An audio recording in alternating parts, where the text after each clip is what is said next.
Xəzər dənizində suyun səviyyəsinin enməsi və iqlim dəyişikliyi köçəri quşların ənənəvi davranışlarını dəyişib. Nəticədə ölkədə ov mövsümü erkən dayandırılıb.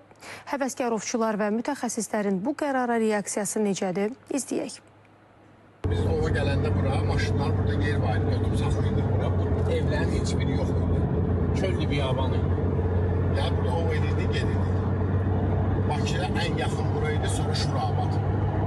Təcrübəli ovçu Vüqar Abdullayev illər əvvəl Bakıya yaxın ərazilərdəki ov məkanlarını xatırlayır. Lakin o son illər sürətlənən urbanizmin təsirindən indi bu yerlərdə ov etməyin mümkünsüzlüyündən gileylənir. Səbəblər sırasında isə süni müdaxilələr də var təbii proseslərdə.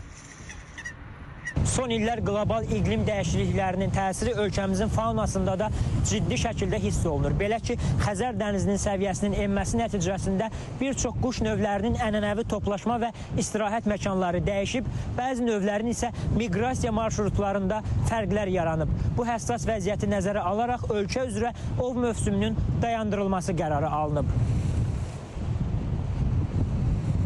Bu qərarı ovçular birmənalı qarşılamırlar. Onların sözlərinə görə mövsümün vaxtından əvvəl bağlanması qanunsuz ov edənlərin sayını artıracaq. Səbəb isə sadədir. Ənənəvi ov quşları bu aylarda bizim ölkəyə və bir qədər də cənuba doğru miqrasiya edirlər.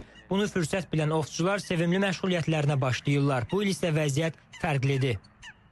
Hal-hazırda da 3 dənə ördək başımızın üstündən gedir. Bunlar hələ Azərbaycanın üzərindən gəlib keçməyiblər. Gəlib burada dincəlirlər 2 həftə, 3 həftə və daha sonra güc toplayıb gedirlər daha cənuba.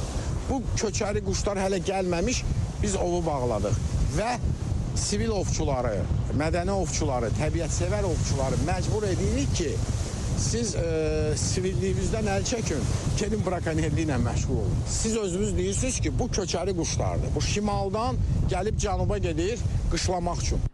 Mütəxəssislər isə verilən qərarı yaranmış şəraitə uyğun hesab edirlər. Onların sözlərinə görə iqlim dəyişikliyi köçəri quşların qışlama davranışlarını dəyişib. Çıxış yolu kimi bir çox ölkələrdə tətbiq edilən ov sahələrinin yaradılması üsulu təklif olunur. Ov həvəskarları belə ərazilərdə ödəniş edib istədikləri heyvanı ovlaya bilərlər. Bu həm də təbiətdə yaşayan heyvanların artımına təkan vermiş olar. İndi hal-hazırda Azərbaycana qaz kimlər, ördəklərin müxtəlif növləri müqayisə edirlər və Xəzər dənizində göstərilən səbəblərdən biri odur ki, Xəzər dənizində suyun səviyyəsi aşağı düşüb. Doğrudur, Xəzər dənizində suyun səviyyəsi aşağı düşüb və bu bizə köçəri qışlayan növlər hansı ki bizə miqrasiya edirlər, onlar sahil zonalarda artıq öz çoxalma davranışlarını, qışlama davranışlarını dəyişiblər. Təbii ki, bu ovçuların xeyrinə deyil. Yəni, ov mövsümü açılsa belə, ovçular həmin ərazilərdə ov edə bilmirlər. Çünki quşlar, yəni su bataqlı quş olsa daha dərin sahələrə gedirlər. Qeyd edək ki, bioloji müxtəlifliyin qorunması xidməti ölkə ərazisində bu il oktyabrın 10-undan açılan ov mövsümünü dekabrın 1-dən bağlayıb. Hazırda təbiətdə gedən proseslər izlənilir və nəticələrdən asılı olaraq ov mövsümünün yenidən açılıb-açılmaması məsələsinə baxılacaq. Qasım Xuluflu